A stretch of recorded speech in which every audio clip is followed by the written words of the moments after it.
અરવલ્લીની 3 મહિલાઓના પ્લેન ક્રેશમાં મોત થયા હતા. બાયડના મૃતક કૈલાશબેનનો મૃતદેહ લાવવામાં આવ્યો. મૃતક કૈલાશબેનનો મૃતદેહ વતન લાવવામાં આવ્યો. મોટી સંખ્યામાં સ્થાનિકો સ્મશાન યાત્રામાં જોડાયા છે. તો આ એ દ્રશ્યો અમે આપને બતાવી રહ્યા છીએ કે જ્યાં હવે ધીરે ધીરે મૃતદેહ છે તે પહોંચાડવામાં આવી રહ્યા છે.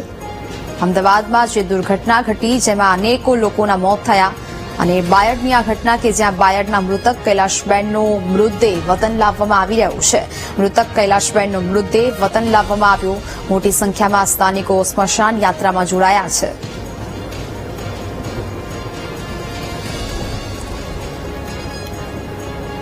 તો અરવલ્લીની 3 મહિલાઓના પ્લેન ક્રેશમાં મોત થયા હતા અને હવે ડીએનએ તપાસ બાદ હવે ધીરે ધીરે મૃતદેહ સોંપવાની કાર્યવાહી છે તે શરૂ કરવામાં આવી છે. જેના ડીએનએ મેચ થઈ ગયા છે તે તમામ લોકોને મૃતદેહ છે તે આપવામાં આવી રહ્યા છે. તેમના પરિવારજનો મૃતદેહ લેવા માટે સિવિલ હોસ્પિટલ ખાતે પહોંચી રહ્યા છે. બાયડના દ્રશ્યો કે જ્યાં મૃતક કૈલાશબેનનો મૃતદેહ સોંપવામાં આવ્યો.